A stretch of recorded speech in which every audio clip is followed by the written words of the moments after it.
Hello दोस्तों, नमस्कार, आदाब एंड वेलकम। मेरा नाम है आयुष चंद्र और आप देख रहे हैं साइकोलॉजी डेली। जैसा कि आप जानते हैं, ओसीडी एंग्जाइटी के ट्रीटमेंट में गोल्ड स्टैंडर्ड ट्रीटमेंट्स का बहुत बड़ा योगदान होता है।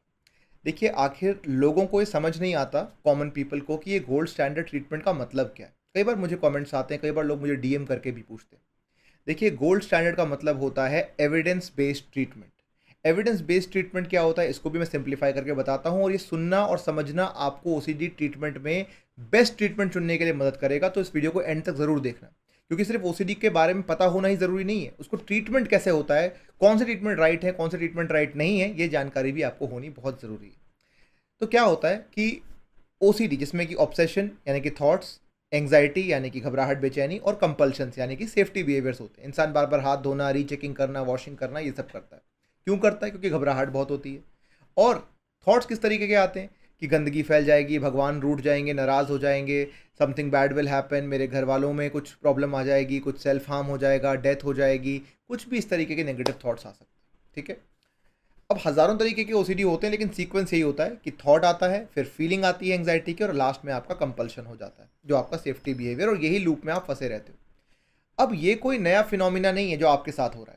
हज़ारों हज़ारों लोगों के अंदर, लाखों लोगों के अंदर 5% of the world population is suffering with OCD. Okay. और 1838 ये ऐसा ईयर था जब इंसानों ने, साइंटिस्ट्स ने ये पता लगाया कि ओसीडी नाम की एक प्रॉब्लम होती है लोगों को, और इसके लिए ट्रीटमेंट बनने शुरू हुए। अगर आप 1838 से 2025 तक की जर्नी देखें, इतने सारे जो, एक पूरी सेंचुरी बीत गई है, तो इसके अंदर आपको लगता है कि साइंटिस्ट ने दुनिया में कभी ट्रीटमेंट नहीं बनाए होंगे? बिल्कुल बनाए हैं। लेकिन हज़ारों करोड़ ट्रीटमेंट्स बनाने के बाद एविडेंस बेस्ड ट्रीटमेंट वो कहलाते हैं। मान लीजिए कि एक ट्रीटमेंट बना, सीबीटी, ईआरपी एक्ट, कोई एक ट्रीटमेंट बना। अब इस ट्रीटमेंट को साइंटिस्ट ऐसे ही नहीं बोल देते कि मैंने ट्रीटमेंट बना लिया और इसको अब आप यूज़ कर लो। जब साइंटिस्ट, यानी कि, और कौन से साइंटिस्ट आपको जानना ज़रूरी है, साइकोलॉजिस्ट की बात हो रही है, जो जैसे कि मैं हूँ या मेरी टीम के लोग हैं, साइकोलॉजिस्ट। साइकोलॉजिस्ट ने जब इसका पता लगाया, क्योंकि साइकोलॉजी ही एक इकलौती साइंस है जो थॉट्स के साथ डील करती है। थॉट्स ना दवाई से जाते हैं, ना मेडिकेशन से, ना योगा से, ना किसी एक्सरसाइज से, ना जिम जाने से, ना कुछ से। थॉट्स का इलाज होता है थॉट बेस्ड थेरेपीज। तो किसी साइंटिस्ट ने, साइकोलॉजिस्ट ने जब एक थेरेपी बनाई, जैसे कि सीबीटी, अब उसने सीबीटी बना दी, तो ये नहीं कि सबने कह दिया हाँ जी हम सीबीटी को मान गए। उस साइंटिस्ट ने हजारों ओसीडी के वॉरियर्स पे जगह जगह जाकर डिफरेंट डिफरेंट कंट्रीज में सीबीटी को अप्लाई किया, और जब रिजल्ट्स कंसिस्टेंट आए कि सब लोग ठीक हो रहे हैं, तब उसको गोल्ड स्टैंडर्ड माना गया। ऐसे ईआरपी भी है, एक्ट भी है, बहुत सारी थेरेपीज ऐसे गोल्ड स्टैंडर्ड होती है। ठीक है। इसमें रैंडमाइज कंट्रोल ट्रायल, यानी कि हजारों लोगों पे डिफरेंट डिफरेंट कल्चर्स और प्रांत में इस पे एक्सपेरिमेंट होते हैं, और फिर रैंडमाइज कंट्रोल ट्रायल के बाद मेटा एनालिसिस, यानी कि बहुत सारी रिसर्चेस को मिलाकर, सीबीटी की 1000 रिसर्चेस को मिलाकर देखा जाता है कि क्या हजारों रिसर्च में ट्रीटमेंट में सही रिजल्ट आ रहे हैं, और जब आता है कि हाँ आ रहे हैं, तब जाके एक थेरेपी को एविडेंस बेस्ड या गोल्ड स्टैंडर्ड कहा जाता है। सिंपल। अब इसी में से गोल्ड स्टैंडर्ड ट्रीटमेंट होता है सीबीटी, एक होता है ईआरपी, एक होता है एक्ट, एक होता है कुछ, एक होता है कुछ, बड़े सारे एविडेंस बेस्ड ट्रीटमेंट्स हैं। ओसीडी कभी भी किसी एक ट्रीटमेंट के अधीन और एक ट्रीटमेंट से जाने वाली प्रॉब्लम नहीं है। ये बात मैंने पिछले 10 सालों से लोगों की हेल्प करते करते, ट्रीट करते करते सीख ली और समझ ली। इवन जब मैंने अपने ओसीडी की जंग जीती, तो भी मैं एक थेरेपी पे जब तक करता रहा, मैं ठीक नहीं हुआ। 2 थेरेपी करी, मैं ठीक नहीं हुआ। कई थेरेपीज का मिश्रण करना पड़ा, तब जाकर ओसीडी से मुझे रिलीफ मिला। अब एक बात जो मैं आपके साथ शेयर करना चाहता हूँ, सीबीटी के बारे में लोग बहुत प्रचलित है, कई लोग आके मुझे बोलते हैं सर सीबीटी करनी है। मैं चाहता हूँ कि आपको पता हो कि सीबीटी में होता क्या है। तो आइए मैं आपको एक सीबीटी की सरल भाषा समझाता हूँ। सीबीटी कहता है कि आपके अंदर जो थॉट्स हैं, वो थॉट्स सबके अंदर हैं, लेकिन दिक्कत है कि आप जिस तरीके से उस थॉट को देख रहे हैं, इंटरप्रेट कर रहे हैं, वो गलत है। वहीं पे आप मात खा रहे हैं। यानी कि एक चीज़ को लेकर, मान लीजिए कॉफ़ी है, कॉफ़ी मग है, कॉफ़ी में पी रहा हूँ। अब कॉफ़ी को लेकर इंसानों के अलग अलग मत हो सकते हैं, अलग अलग इंटरप्रिटेशन हो सकती है। कोई कहेगा कॉफ़ी अच्छी नहीं होती, कोई कहेगा कॉफ़ी बहुत अच्छी होती है, कोई कहेगा कॉफ़ी सेहत के लिए ठीक नहीं है, कोई कहेगा कॉफ़ी सेहत के लिए बहुत अच्छी है।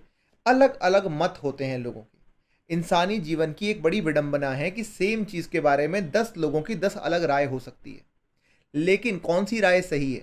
वो वाला ओपिनियन, वो इंटरप्रिटेशन सही है जो साइंटिफिकली वैलिडेटेड हो, यानी कि बहुत सारे लोग मानते हो। नंबर 2, वो सही है जो आपके जीवन के अनुसार आपको कष्ट ना दे, और जो आपके आसपास के लोग कॉमनली मानते हो, जिसको कॉमन सेंस भी कहा जाता है। ठीक है। या किसी एक्सपर्ट द्वारा आपको बताई गई, यह इंटरप्रिटेशन सही होती है। लेकिन जब तक आपके पास एक्सपर्ट्स नहीं है, आपने इतना ध्यान नहीं दिया है, तो आपका ब्रेन किसी भी चीज़ को कैसा भी इंटरप्रेट कर सकता है। ठीक है। जब तक आपने उस चीज़ को देखा नहीं है। मान लीजिए कि किसी पर्टिकुलर जगह जाने से पहले, जैसे मान लीजिए मैं एक रीसेंट एग्जांपल देता हूँ अपने जीवन में। राजस्थान के बारे में मैंने सिर्फ सुना था, ठीक है, अपनी किताबों में, इधर उधर टीवी वगैरह पे।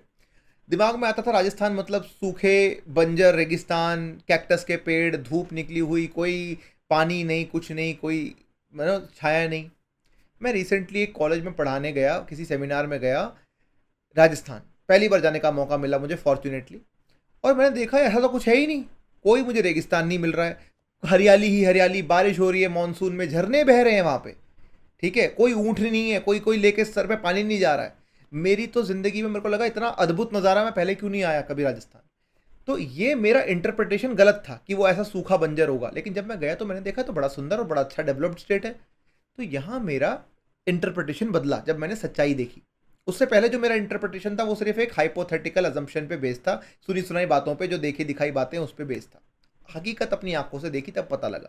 ऐसे ही आपके जीवन में जब ओसीडी आया, उसने आपको एक कहानी सुनाई, एक थॉट दिया कि तुम अगर ये करोगे तो कुछ गंदा हो जाएगा, अगर तुम ये करोगे तो हार्म हो जाएगा, ये करोगे तो गॉड नाराज हो जाएंगे, ये थॉट आने से तुम एक गंदे आदमी कहलाओगे। आपने इस कहानी को सुना और इंटरप्रेट गलत कर लिया कि हाँ भाई ये सही कह रहा है, गंदे थॉट आने का मतलब है कि गंदा कुछ हो ही जाएगा, कुछ गलत हो ही जाएगा। आपने ऐसे कैसे ही थॉट को मान लिया। सीबीटी कहता है कि आपने जिस आधार पे इस थॉट को माना है, आपने कभी इसको चेक ही नहीं करा कि ये सत्य है भी या नहीं। जैसे आया था उसी के ऊपर आप चलते रहे। आपने कभी ना टेस्ट किया, ना चैलेंज किया, ना आपने इस थॉट की सच्चाई जानने की कोशिश करी। मान लीजिए मैं आपको कहूँ इस कप को मत छूना, ये कप बहुत गर्म है। आपने ऐसे कैसे ही मान लिया हाँ गर्म है। अगर आप छूते तो आपको पता लगता है ये तो ठंडा पड़ा हुआ कोल्ड कॉफ़ी है। छू के ही तो पता लगेगा ना, बोल के कैसे पता लगेगा। बोलना is not comfort, I mean it's not a complete truth. जब तक आप एक्सपीरियंस नहीं करेंगे कंप्लीट ट्रुथ का पता नहीं लगेगा। तो सीबीटी यही कहता है कि आपका ओसीडी आपके अंदर इसलिए है क्योंकि आपने एक थॉट को बिना जांचे, बिना परखे, बिना एविडेंस कलेक्ट करे मान लिया और मान के बैठ गए।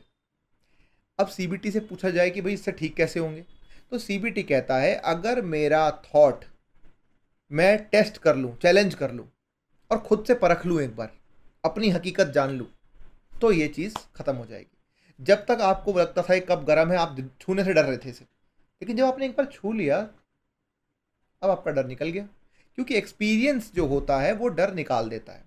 थॉट्स बदल गए, अब मेरे को पता लग गया, अब मेरा थॉट पहले था गर्म है, अब मेरा थॉट है कि नॉर्मल है। जब तक मैं राजस्थान नहीं गया था मुझे लगता था बंजर है, लेकिन जब मैं गया तो मेरा थॉट बदल गया। अब मैं लोगों को बोलता हूँ भाई ज़रूर जाना, आप वहाँ पे बहुत सुंदर जगह है। आप अपने ओसीडी थॉट्स को पहले तो परखें कि ओसीडी थॉट कहता क्या है, कैच द स्टोरी, फिर चेक द स्टोरी। एक बार चेक तो करो कि ये सच्चाई है भी कि नहीं। अच्छा मैं जानता हूँ डायरेक्टली आप चेक नहीं कर सकते, लेकिन आप पहले कॉमन सेंस को चेक कर सकते हो कि लोग क्या कहते हैं, मेरे आसपास के लोग क्या मानते हैं, क्या वो भी मेरी तरह बिहेव कर रहे हैं, वो इस थॉट को मानते हैं, उनकी मान्यता भी जुड़ी हुई है इस चीज़ से। आप देखेंगे 99.9% आपके आसपास कोई नहीं मानता उस चीज़ को जिसको आप मान रहे हो या जिस तरीके से आप मान रहे हो, ठीक है। नाउ चेक कर लिया, अब चेंज करना है थॉट को। चेंज कैसे होगा, जब आप एक्सपीरियंस करेंगे कि अब मैं ओसीडी की बात नहीं मान रहा, देखते हैं क्या होता है। जैसे बच्चे होते हैं ना, चैलेंज करते हैं, किसी ने बोला बेटा ड्रॉअर मत खोलना वहाँ कुछ हो जाएगा, आपने खोला, अरे कुछ भी नहीं। बच्चे को बोला बाहर मत जाना, बाहर बाबा पकड़ लेगा, अब बच्चा बाहर गया, उसने देखा कुछ भी नहीं। आप टेस्ट करो और अपना थॉट चेंज करने की कोशिश करो, ठीक है। एग्जाम्पल देके खत्म करता हूँ वीडियो को। मान लीजिए आप किसी दिन एक मॉल में गए, वहाँ एक लाल रंग की टी शर्ट टंगी हुई है, आपको अच्छी लग रही है, लेकिन जैसे ही आप खरीदने गए आपको थॉट आया अरे लाल मतलब डेंजर का। थॉट क्या आया, लाल मतलब डेंजर। तो आप उस टी शर्ट को नहीं खरीदोगे, आप नहीं खरीदोगे उस टी शर्ट को, आपको यार नहीं, डरावना थॉट है, नहीं खरीदा। सेम आप उस मॉल में गए, एक हफ्ते बाद same T shirt, same mall, लाल कलर की टी शर्ट है। इस दिन आपने देखा कि वैलेंटाइंस डे, सारे लोग लाल पहन के घूम रहे हैं, लाल हार्ट्स, ये वो, शाहरुख खान की पिक्चर चल रही है। आपको अब लगा यार लाल तो यार प्यार का रंग है, red is the colour of love.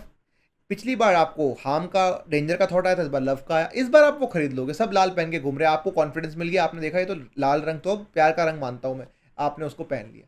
अब आपकी जो है लाइकिंग बढ़ गई लाल रंग की तरफ, तो आपका थॉट बदल गया। सेम चीज़, कुछ नहीं बदला दुनिया में, टी शर्ट वही थी, मॉल वही था, सब कुछ वही था, आपका थॉट बदला, आपका डर चला गया, आपने अपना एक्शन ले लिया और अब आपके जीवन में वो लाल रंग खराब नहीं है। एक रियल लाइफ एग्जांपल देता हूँ, मुझे बचपन से सिखाया गया था बिल्ली का रास्ता काटना गलत होता है। आज मेरे घर में 2 कैट्स हैं, जिंजर और पेपर, आप लोग जानते हैं जो लोग मुझे इंस्टाग्राम पे फॉलो करते हैं, मेरे आसपास घूमते रहते, मेरा तो कुछ बुरा नहीं हो रहा क्योंकि मैंने एक्सपीरियंस कर लिया सच्चाई क्या है। तो आप भी जान के चलिए कि सीबीटी से आप अपनी सच्चाई को परख कर इससे बाहर निकल पाएंगे। लेकिन ये एक तरीका है, ये फुल नई नॉलेज ये यहाँ पे नहीं हो सकता। कोई कहे आपको सीबीटी यहाँ पे सिखा दूंगा, ऐसे नहीं होता। सीबीटी के बेसिक्स आप सीख सकते हो ताकि आपको हिम्मत मिले, आपको समझ में आए थेरेपी वर्क कैसे करती है। सीबीटी के बारे में मैं और आने वाले दिनों में वीडियोस बनाने वाला हूं, ताकि आपको घर बैठे सीबीटी करना आ जाए, एटलीस्ट बेसिक्स आ जाए कि आप अपने आप को संभाल पाओ। अगर आप चाहते हो सीखना, मेरे साथ थेरेपी करना यहाँ पर यूट्यूब के माध्यम से, चैनल को सब्सक्राइब करिए, कमेंट लीव करिए कि आप चाहते हैं कि नहीं। If you want type ready, तो मैं आगे आपके साथ ये वीडियो कंटिन्यू करूंगा, सीरीज कंटिन्यू करूंगा, आपको सीबीटी सिखाऊंगा। और अगर आप ट्रीटमेंट चाहते हैं तो ट्रीटमेंट कमेंट करिए, लाइक करिए वीडियो को अगर आप पसंद आई आपको वीडियो, आप चाहते हैं हमें सपोर्ट करना, साइकोलॉजी डेली को सपोर्ट करना। हम यहाँ साइंटिफिक एविडेंस बेस्ड ट्रीटमेंट आपके लिए लाते रहते हैं। मिलूंगा अगली बार। Take care and keep beating your fears like a pro.